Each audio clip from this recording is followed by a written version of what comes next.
Bonjour à tous. Les sapeurs-pompiers du Doubs en renfort dans les Bouches-du-Rhône, dans le sud de la France, et cela dans le cadre de la solidarité nationale face aux feux d'espace naturels.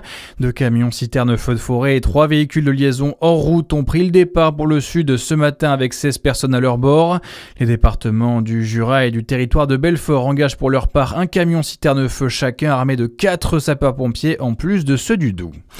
Et puis un accident sur le circuit de Dijon-Prenois en début de semaine. Un motard normand de 56 ans a fait une sortie de route et n'a pas pu être réanimé malgré 2 heures d'opération des secours. Selon le procureur de Dijon, la victime est décédée de cause naturelle, validant la thèse du malaise avant l'accident. Et le magistrat n'a pas ordonné d'autopsie au regard des témoignages recueillis.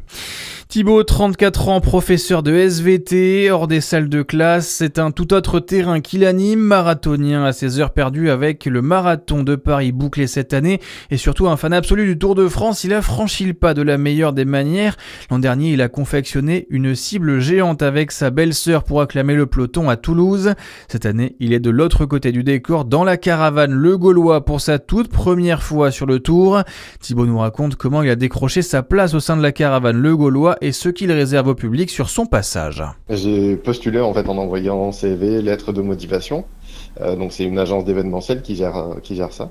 Et donc j'ai eu des entretiens et j'ai eu la chance d'arriver jusqu'au bout du processus et d'avoir ma place du coup au sein de la caravane comme distributeur. L'année dernière, j'ai pu les voir passer autour de Toulouse plusieurs fois. Et en fait, c'est justement de voir ce passage de la caravane qui m'a donné envie de participer cette année.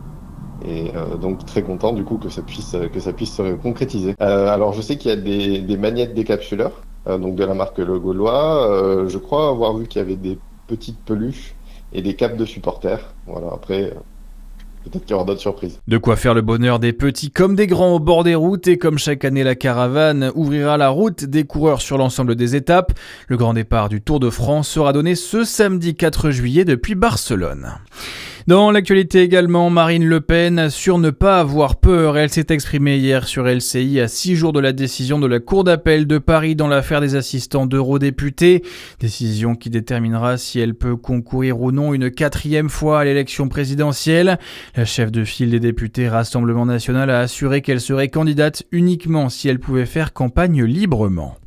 Et puis un mot sur la Coupe du Monde de football. Les favoris se sont fait peur pour la suite des 16e de finale. L'Angleterre a d'abord été menée tout le match par le Congo. Il a fallu un doublé d'Harry Kane dans le dernier quart d'heure pour finalement s'imposer 2-1. La Belgique a encore eu plus chaud. Les Diables Rouges étaient menés 2-0 par le Sénégal à la 86e minute avant de s'imposer 3-2 après prolongation. Et puis la Belgique qui sera opposée aux États-Unis en 8e de finale. Les États-Unis qui ont écarté la Bosnie 2-0 cette nuit. Bonne journée à tous.